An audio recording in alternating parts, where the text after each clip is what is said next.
Hi everybody, this is Everyday Commentary, and this is a video overview of this knife, the Hogue EX01 Auto. And so you can see here that this knife has a 4-inch blade. It's made of 154 cm. It also has an aluminum handle. The aluminum handle is one of two options, the other option being a G10 handle, what Hogue calls G-Mascus, which is basically layers of G10, and there is like some slight milling in the G10 to expose the different layers, and it kind of gives it like a swirl pattern. Personally, I think that's really ugly. The aluminum handles are fine. I actually like them probably a little better. They are cold to the touch though. I used this knife extensively this weekend outside, and I used it with gloves, and even through the gloves I could feel that it was pretty darn cold. So the knife uses an auto mechanism. There's a coiled spring around the pivot, and it locks using this lock right here. You can see the plunger going in and out for the button lock. And so you push the button in, and that's it. And then to release the knife, you simply press the button lock, and the knife springs open. So it locks it closed and open. In addition to the button lock, you have a safety here, and the safety prevents it from being plunged out at all, so the knife will stay in the handle. You can release the safety and fire the knife. I use the knife extensively with gloves because I'd imagine that's the way most people would be using this knife, it being an auto and it being a knife this large. And it worked fine. The knife was designed by Alan Elishewitz, who designs most of the Hogue knives, if not all of the Hogue knives. He's a custom maker of some renown. He's worked with Hogue, he's worked with CRKT, he's worked with Benchmade. He also has his own line of customs, and they're quite expensive, but they're also very, very nice. This knife is one of the plainer designs that Alan has put out. If you look at something like the EX04, it has an actual double bevel. So there's the cutting bevel, the main bevel, and then there's a secondary bevel in the middle of the knife. This one is pretty straightforward. It's just a full flat, or it's a high flat grind, or a high, if it's not a high flat grind, it's a very, very slight hollow grind. And the knife here has, there you go, black coating. I hate black coatings. They look terrible, and this is no different. After a while, it just starts to wear off. As you can see there, I did some pretty significant chopping with the knife, and the coating started to come off. It may not come off all the way. I mean, I've had Benchmades where the coating actually flaked off, but it will get discolored over time, and I don't have any use for a black coated blade. It doesn't really make a difference to me if the blade is coated or not. I'm not like a special operations person, and I think most people that buy knives aren't special operations people. So I don't prefer coatings.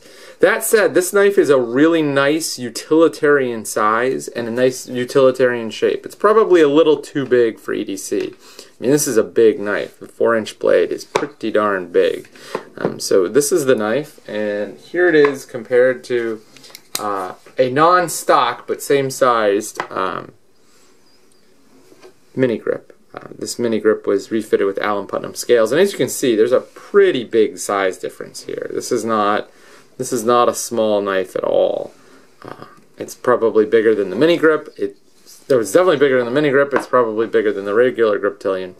With a 4-inch blade, you're getting a lot of cutting length here. The knife is not that heavy, thanks in large part to the aluminum handle scales. As you can see, there's a back spacer built into the handle scales, and you can see right there that there is some grooves that allow stuff to flow out of the handle. And those are well cut, as is everything on this knife. The machining on this knife is really quite good. There's a spoon style pocket clip with an exaggerated spoon, so it's a little different than like the normal Spyderco spoon style pocket clip. And it's really low profile. I was kind of worried that it would be hard to tuck into your pants. As you can see, like the amount that it sticks up is much, much smaller. And well, it's kind of hard to, there you go, right there versus right there. It doesn't stick up all that much, but I never had a problem. It caught my pants and it held the knife to my pocket really, really well. Even though it looks thin, it's really good. It's a good pocket clip. I was kind of surprised at how good it was. You can position it two different ways, so you can have it tip up or tip down, but you cannot switch it over for left-hand carry. One of the things that I noticed about the knife, well, there's the lanyard hole before I get to this point. It's a nice little lanyard bar, actually. But one of the things that I noticed about this knife is that it really does have a lot of spring to the assist mechanism, or the opening, the auto mechanism. But if you do it just right, let me see if I can get it to do it. You can get it to bounce back. There we go. You can get it to bounce back and it doesn't lock open. And a knife this big, you're going to have that sort of inertia issue where it kind of wants to bounce around a little bit, especially on that stop pin. There we go. That was a good one. And you can see there that it did not lock up at all. It is not something that happens frequently, but it happens enough that I think it's probably a sign that I would not get this knife in an auto configuration.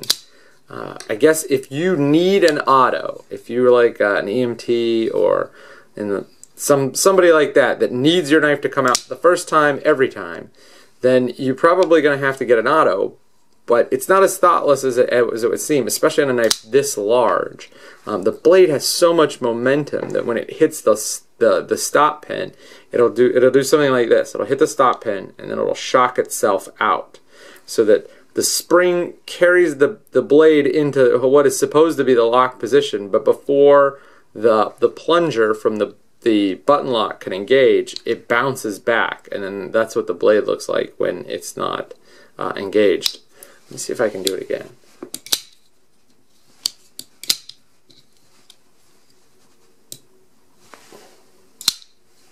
Yeah, I can't seem to get it, but it's happened twice in the time that this video has gone on, so it's not infrequent.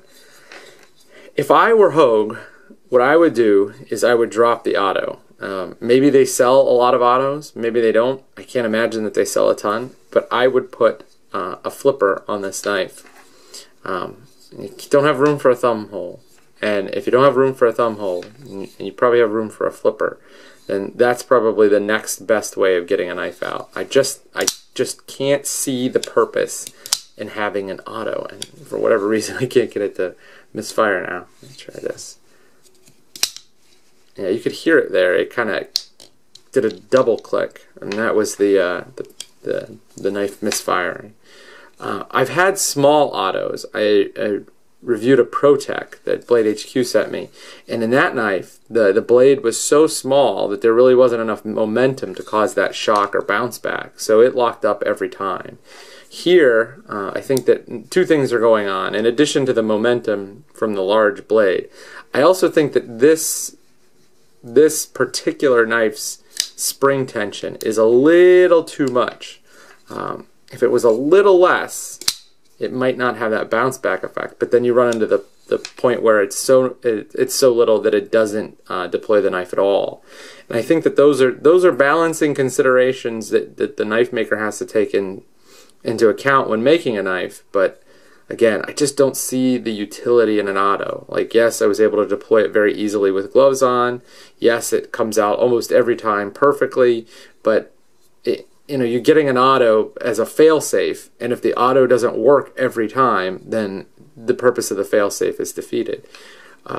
That said, for a utility knife, for like going around and chopping stuff up, this is great. I chopped up a sapling, chopped down a small tree, and then chopped it into like small pieces so that my son could play with it. And I thought it was going to induce some blade play. The button lock here is just rock solid. There's no side-to-side blade play, or there's no up and down blade play. There is a little side-to-side blade play, but that was with the knife when I got it, and I think that's to allow it to fire out of the knife quickly. So most autos, in fact, all autos I've ever used have had some blade play. If it's an out the front, you're going to get up and down blade play because of the way the mechanism works, and if it's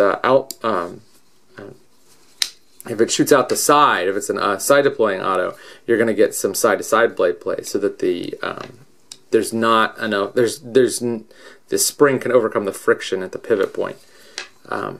overall, I really like the knife. The fact that the auto doesn't fire doesn't really change my opinion of how good the knife is, because I don't need it to fire every time.